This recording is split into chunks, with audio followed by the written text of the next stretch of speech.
Hey, here we are for another update to connect with you and answer some of the most common questions that we're getting about life here in France. And we are in a different venue today. We're at Château de Belebat, and actually some of my friends and some business partners have traveled from the US to France. So we're going to give them a little bit of a tour. We're going to spend the day here, or the afternoon here. And we figured while we're waiting for them, why not answer some more of your questions? So since our last video, we've gotten some more questions from our community, and we don't like to keep you hanging. So we're going to answer some of them. Question number 1. What made you decide to leave the US to start a life of castle hunting in France? Oh, wow. It's not just one answer, I feel like. It's several different factors. One of which is that we've always been fascinated by history. During the pandemic especially, we started watching a show called Time Team. Yes, a great show about archaeology and the past out of the UK. We became really obsessed and addicted to it. Every single day it was that. And so one of the questions just, it's so wild, popped into my mind is, do people actually get to live in castles? Well, first of all, do they get to visit castles, go inside? It's such a foreign concept to me. It used to be that you could just walk up into a castle and explore the insides, and actually live in a castle. So we started taking that question seriously, and we started asking questions, doing some research. And so we decided, you know what? Let's just go and see what it's like to live in the countryside first, and see what we can find. Yeah, it would really dovetail through the combination of history and wanting a renovation project. And it is an interesting question because people ask, what's the difference between renovation and restoration? Restoration is something where you're going to restore something to its original state, or as best that you can choose. Certainly with history, as so many buildings change over time, generationally, you pick a certain period of time and you try to match it back the way that it used to be. Renovation is more along the lines of modernizing. So that's the first decision we wanted to do when we wanted to look for a property here.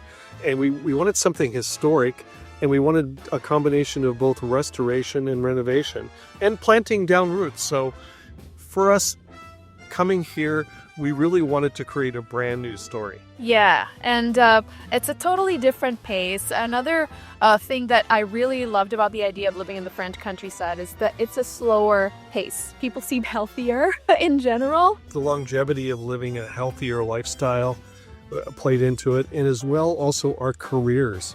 We were able to make adjustments in our careers to be able to shift to be mostly online or to be remote.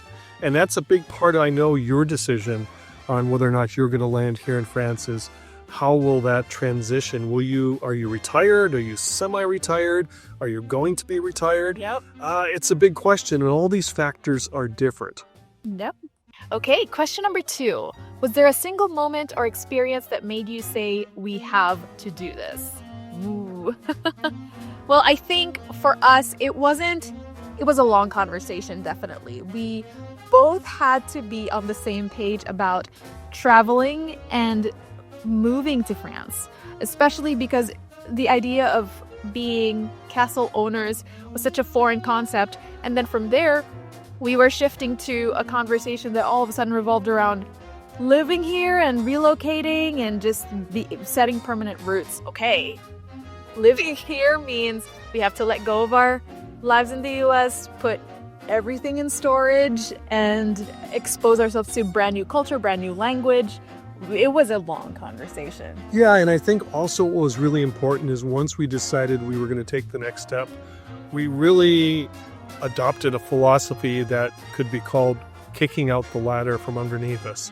So we really put ourselves in a position where we couldn't turn back. So with that kind of mindset, we make it happen. We really do. You make things happen when you don't give yourself recourse to go back. I think it just helped us stay positive and to keep moving forward. And we also wanted to, because we're content creators, and we wanted to make our kind of blend our creativity and our lives here and create something for a community that we've already built. And so that actually gave birth to the idea of saving castles and building a community like this. And the community started asking, have you actually been there? What's it like? So how do we get in? How do we get there? And so that was one of those moments when we were like, well, it's just too difficult to nurture a community like that without being in France. I mean, our channel is for dreamers. We could support each other. We'd share with you. Share our journey along the way, all the highs and the lows and everything in between. It hopefully help you out along the way too. Okay, third question. What has been the hardest and most magical thing about your journey so far? Oh, that's easy. The most magical? Right there. Ta-da! Around every corner. History. Really it's just startling to be able to connect with history.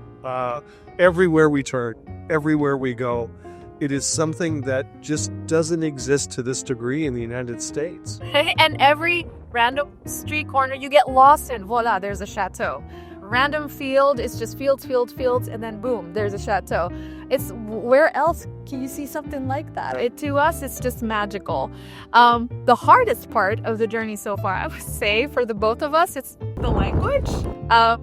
More for me than for her. She's doing really well with the language. I'm starting from scratch. So if you're one of those people that is thinking about making a trip here or relocating, start early is my best advice, and I'll take it in bite-sized chunks. It's a long journey to learn French.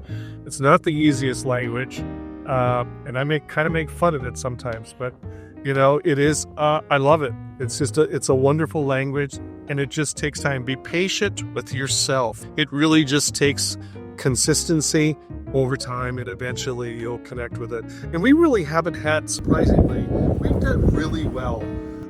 Me without having any working knowledge of French. Just about everywhere we go, if we make a small attempt. Bonjour, merci. Vous parlez anglais. And I didn't even say that right, did I? But that's okay. Patient. If you make I guess that's the point. If you just make the attempt, you'll find that many people, I shouldn't say most, many people have a small understanding of English, and between the two of you, or the conversations you're having with somebody here, you'll figure it out. And contrary to popular belief, people have always told us, in the States that, the French, they're not very patient. When you don't speak French, you're going to get glaring looks and they're not going to like you for it. That's not been our experience at all. Not at all. At all. They appreciate it when, first of all, you try, you greet them with a bonjour, and then you struggle a little bit to find the words, but they're very patient and they let you finish, and then they give you a smile, and they're so sweet and kind about people who are trying to speak the language. And you're gonna watch us stumble and make mistakes because we do document much of our French countryside life in videos, and they're available right here in our channel for you to watch. So if you're new to our channel, we highly recommend you watch those videos. We have made a lot of mistakes. I wonder if we should share more of the mistakes. Maybe that's what you want to hear. So if you want to see more of the mistakes and challenges, we share some of the victories here along the way so that you can learn. But maybe we'll share a few more of our mistakes. Yeah, ask us the questions in the comment section right now. What would you like us to share? And if you're looking what for topics? what topics or questions do you have? If you're looking for more videos like this, we're going to share a link to a playlist recommendation for you to start with, especially for the ones who are new on this channel. We've got a lot more episodes in this series. These are all about Q&A, and you'll see that this is set up on a playlist on YouTube for you to go back and reference. But we've got a lot more of these Q&A episodes. We have a ton of questions to go through. Thank you so much for commenting on our videos, and keep those questions coming. I don't know if we've decided what our next episode the questions are going to be, but I promise you they'll be interesting and probably something you're thinking about. Thank you so much for being a part of our community. Au revoir. Au revoir.